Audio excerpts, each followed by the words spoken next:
नमस्कार, मैं अंजना और आप देख रहे हैं खाकी वर्दी। आइए रुक करते हैं आज की बड़ी खबर पर। इजरायल और ईरान की जंग में रूस के राष्ट्रपति व्लादिमीर पुतिन और चीन के राष्ट्रपति शी जिनपिंग की एंट्री हो गई है। चीन के बीच में कूदने से अटकलों का बाजार गर्म हो गया है। ऐसे में सवाल उठने लगे हैं कि क्या दुनिया तीसरे विश्व युद्ध की ओर बढ़ रही है।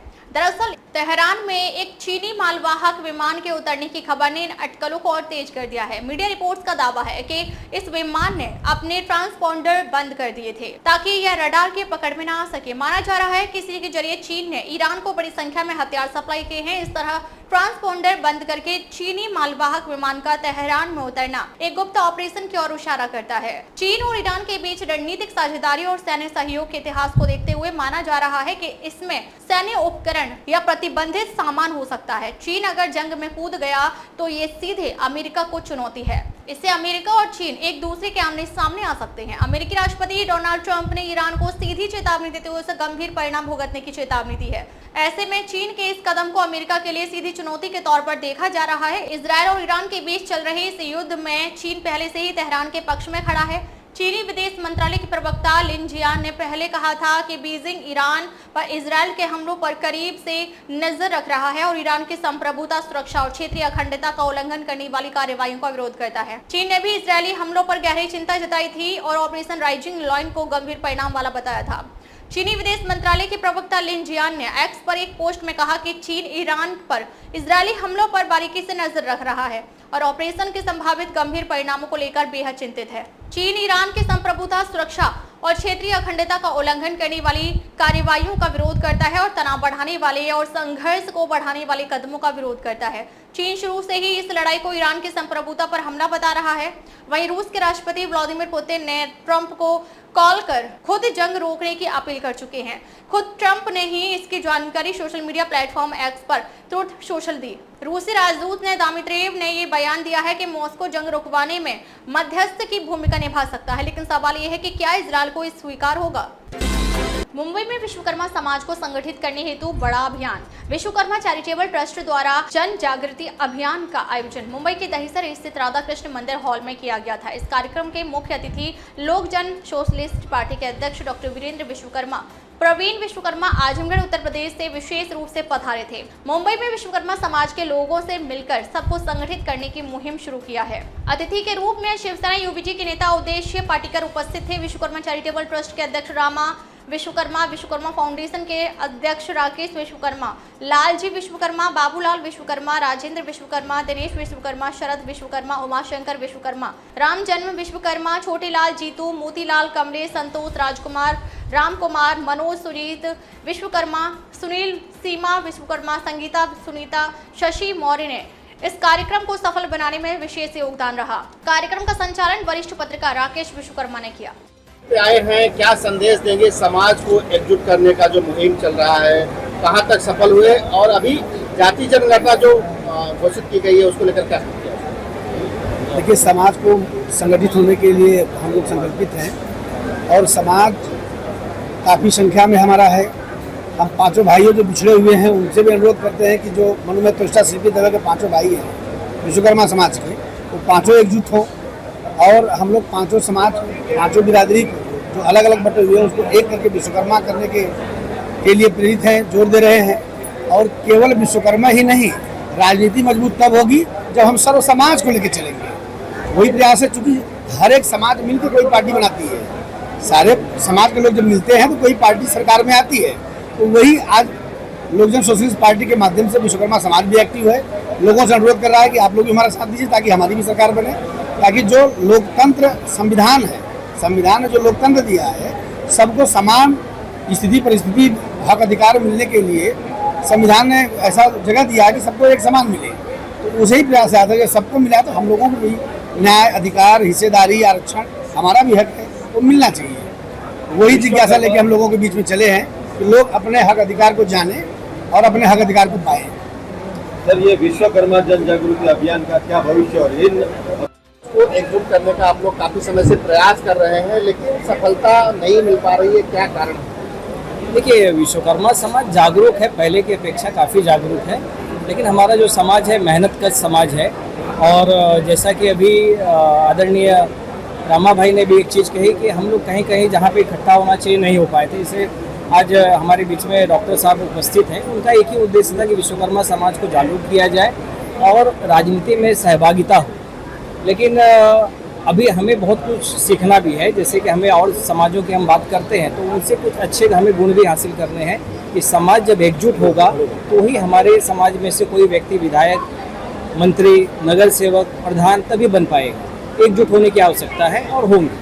आपने भी चुनाव लड़ा मीरा भाईंदर महानगर पालिका का, आपने बताया कि अपने समाज के लोगों से ही लड़ना पड़ा, क्या एक संदेश देना चाहेंगे समाज को इसको? देखिए, ऐसा था कि समाज में अभी भी जैसा मैंने कहा कि जागरूकता लाने की ज़रूरत है, क्योंकि मैंने कहा जैसा कि मेहनत का समाज है तो अक्सर कभी गुमराह हो जाता है। लेकिन अब समाज के लोग समझने भी लगे हैं कि हमें अपना कोई विश्वकर्मा प्रतिनिधि चाहिए जिसका टाइटल विश्वकर्मा हो। ऐसे लोगों को अब चुन के लाएंगे भी। रामा भाई ने जैसा कहा कि हम 16 लाख की आबादी वाले लोग हैं तो हम विधायक तो क्या, हम तो अपना यहाँ मंत्री दे सकते हैं, लेकिन जिस दिन इकट्ठा हो गए तो मैं आपको वादा करता हूँ कि महाराष्ट्र से भी हमारा विधायक होगा। अंतर्राज्यीय चोर गिरोह का पर्दाफाश। उड़ता पंजाब गैंग मुंबई में धरा गया। एटीएम तोड़कर नशे के लिए करते थे कैश चोरी। नेहरू नगर पुलिस ने एटीएम मशीन से नकदी चोरी के एक मामले में अंतर्राष्ट्रीय स्तर पर सक्रिय उड़ता पंजाब गैंग का पर्दाफाश करते हुए पंजाब के भटिंडा से 4 आरोपियों को गिरफ्तार किया है। ये सभी आरोपी देश भर में फैले एटीएम लूट के मामलों में वांछित थे और नशे की लत पूरी करने के लिए वारदातों को अंजाम देते थे। गिरफ्तार आरोपी और गैंग का तरीका। गिरफ्तार आरोपियों की पहचान जसवीर सिंह, सुखदेव सिंह, लखविंदर सिंह, बलदेव सिंह, गुरप्रीत सिंह और लक्ष्यपाल सिंह के रूप में हुई है। सभी आरोपी पंजाब के विभिन्न जिलों से ताल्लुक रखते हैं।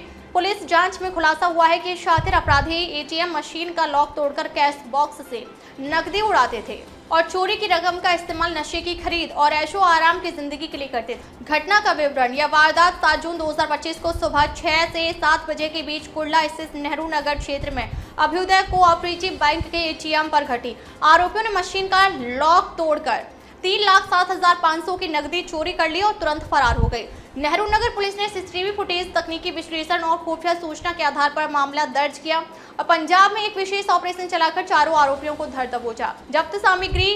गिरफ्तार आरोपियों के पास से पुलिस ने 3 लाख रुपए मूल्य की पुरानी स्कोडा कार, 20,000 रुपए नगद, मोबाइल फोन, नकली चाबियां, internet dongle, SIM card, memory card, CCTV को निष्क्रिय करने वाले उपकरण जब्त किए हैं। मास्टरमाइंड भी गिरफ्तार। इस अंतर्राज्यीय गिरोह के हर वारदात में अलग अलग सदस्य शामिल होते थे, लेकिन राजपाल सिंह नामक अपराधी इस पूरे नेटवर्क का मास्टरमाइंड था। वह नए सदस्यों को प्रशिक्षण देता था और योजनाएं बनाता था। पुलिस ने उसे भी गिरफ्तार कर लिया है, जिससे पूरे गैंग के नेटवर्क को ध्वस्त करने में मदद मिलेगी। जांच और कार्रवाई को सफल बनाने में डीसीपी श्री समीर शेख यानी जोन 6, वरिष्ठ पुलिस निरीक्षक श्री अंकुश खेड़कर, पुलिस निरीक्षक यानी अपराध श्री शिवाजी पावड़े और उनकी टीम ने महत्वपूर्ण भूमिका निभाई। पूरी कार्रवाई मुंबई पुलिस आयुक्त श्री देवेंद्र भारती के मार्गदर्शन में अंजाम दी गई। मुंबई पुलिस की यह कार्रवाई एक बड़ी सफलता मानी जा रही है, क्योंकि उड़ता पंजाब गैंग देश भर में फैली एटीएम लूट नेटवर्क में सक्रिय था और अत्याधुनिक तकनीकों के जरिए वारदातों को अंजाम देता था। फिलहाल गिरोह के अन्य सदस्यों की तलाश जारी है। एक महत्वपूर्ण डिटेक्शन नेहरू नगर पुलिस और घाटकोपर पुलिस ने किया है। इस डिटेक्शन के संदर्भ में आप सबको यहाँ बुलाया गया था। 7 जून को एक गैंग है जिसने ये 2 एटीएम्स अभ्युदय कोऑपरेटिव बैंक के इनको टारगेट किया था। टारगेट करने का जो इनका तरीका है बहुत ही अलग है। इसमें इन्होंने जो आउटर शेल है उसको एक डुप्लीकेट चाबी से उसको ओपन किया। ओपन करने के बाद अंदर जो कोड होता है कैश बॉक्स रखने के लिए, उसको निकालने के लिए, उसको इन्होंने एक छोटे से वायरलेस कैमरे से उसका रिकॉर्ड करके अब वो पूरी रिकॉर्डिंग स्टडी करी और स्टडी करने के बाद जो कोड होता है वो कोड उन्होंने पंच करके उसमें से कैश निकाला है। ये 7 तारीख को सुबह 6:30 के आसपास ये घटना हुई। उसके बाद फौरन हमारी जो टीम्स है वो जगह पे चली गई। इसमें आदरणीय CP sir, joint CP sir और रीजन सर, इनके मार्गदर्शन में ये सारी टीम्स काम कर रही थी। इसमें हमें कुछ अच्छी टेक्निकल लीड्स मिली, जैसे कि उस जगह पे कुछ सीसीटीवी फुटेजेस थे। इसमें कुछ हमने टावर डम्स और कुछ सीधा एनालिसिस इनका भी हमने इस्तेमाल किया। ये सारी चीजों का इस्तेमाल करके हमको ये इंडिकेशन आया कि पंजाब में भटिंडा में जो लोग हैं ये छुपे हुए हैं। फौरन हमारी टीम्स भटिंडा के लिए रवाना हो गए।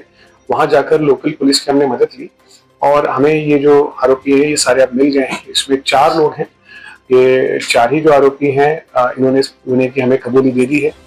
साथ ही साथ इसमें ये जो कैश इन्होंने चोरी किया था इससे खरीदी हुई एक गाड़ी स्कोडा हमें मिल गई है, उसके साथ साथ 20,000 रुपए कैश।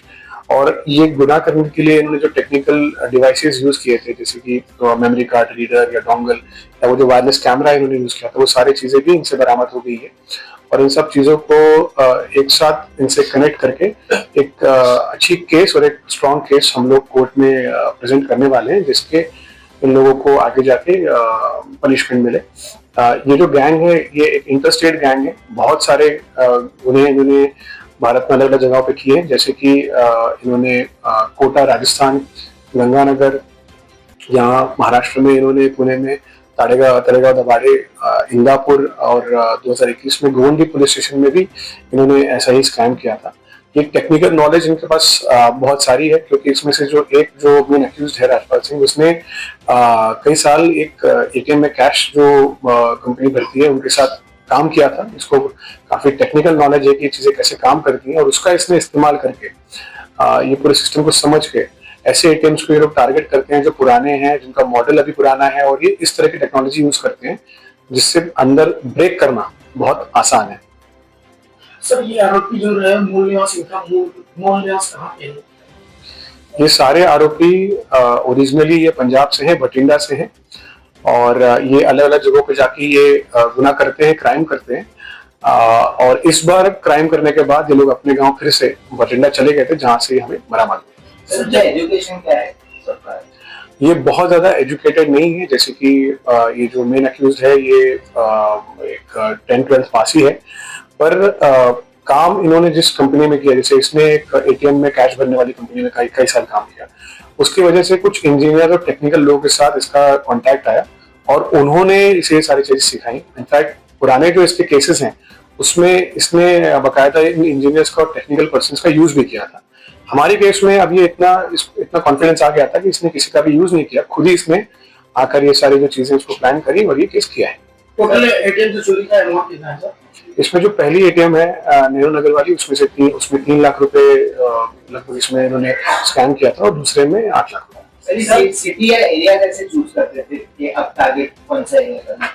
इनका ये लोग साथ में अलग अलग जगहों में निकल जाते हैं। निकलने के बाद ये एटीएम्स में जाके रेकी करके आते थे। यहाँ पे भी इन्होंने रेकी किया 3-4 दिन।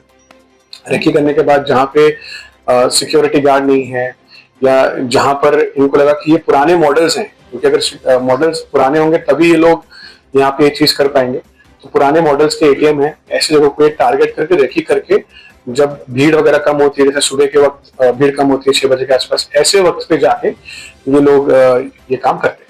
सर, बैंक के एटीएम में सीसीटीवी होने के बावजूद बड़े कांड को अंजाम देना सर एक बैंक के इसमें डेफिनेटली जो कमर्शियल एंटरप्राइजेज है, बैंक्स हैं, उनके जो पुराने मॉडल्स हैं एटीएम वो डेफिनेटली वल्नरेबल है। हम लोग भी कई बार उनको ये चीजें अलग अलग मीडियम से बताते रहते हैं कि आप इन चीजों का ऑडिट करते रहिए, और उसका आप देख सकते हैं इस केस में भी कि पुरानी टेक्नोलॉजी का फायदा इस गैंग में लिया है। सर, वो जो कैमरा इंस्टॉल किया था वो कितना हाईटेक कैमरा था, और क्या इससे उस कैमरे का इस्तेमाल किसी क्राइम में यूज किया? बहुत सिंपल कैमरा है, एक टिपिकल छोटा सा एक वायरलेस कैमरा है जिसको आपको बस चालू करके कहीं चिपका देना होता है। 8 घंटे उसमें मेमोरी है, 8 घंटे वो मेमोरी स्टोर कर लेता है, और निकालने के बाद आप उसको एक मेमोरी कार्ड रीडर में आप डाल के उसको आप रीड कर सकते हैं। इस तरह का मेमोरी का छोटा सा कैमरा है, और छोटे होने की वजह से और बहुत ज्यादा वो ऑब्वियस ना होने की वजह से जब कैश बॉक्स खोला गया तो किसी को पता भी नहीं चला कि ऐसी कोई डिवाइस वहां पे रखा हुआ है। लोकल लेवल पर इन्हें किसी ने मदद की, क्योंकि ये बताया जा रहा है भटिंडा के रहने वाले थे, तो इतने स्मार्टली चीजों को एग्जीक्यूट करना बॉम्बे जैसे शहर में, क्या लोकल हेल्प था? हमने इनका पुराना जो इनकी मॉडल्स है वो भी स्टडी करी है, और अभी भी काफी डिटेल में इंटरोगेशन इनसे करा है, तो अभी तक तो नहीं लग रहा कि इनके साथ कोई लोकल हेल्प थी। ये लोग, इनका मेथड इतना यूनिक है, और ये लोग इन चीजों के बारे में इनको नॉलेज है, इसलिए ये लोग खुद ही रेकी करके 3-4 दिन रुक के पूरी इन्फॉर्मेशन लेके, जहाँ पे सिक्योरिटी गार्ड नहीं है या बाकी के मेजर्स नहीं है, ऐसी जगहों को ये लोग टारगेट करते हैं। कैसे किया सर इन लोगों को? इनको ट्रैक करने के लिए हमारे पास कुछ सीसीटीवी फुटेज हमें शुरू में मिला था। उसके बाद हम लोग जहाँ पे लोग रुके थे वहां से हमने कुछ इन्फॉर्मेशन कलेक्ट करी थी। ये रेलवे स्टेशन से आए थे और उसको उन चीजों को हमने कनेक्ट करा। कनेक्ट करने के बाद हमको कुछ स्पेसिफिक सस्पेक्टेड। अब तक के लिए बस इतना ही, फिर मिलते हैं एक ऐसी ही बड़ी खबर के साथ। अब तक के लिए नमस्कार और देखते रहिए खाकी वर्दी।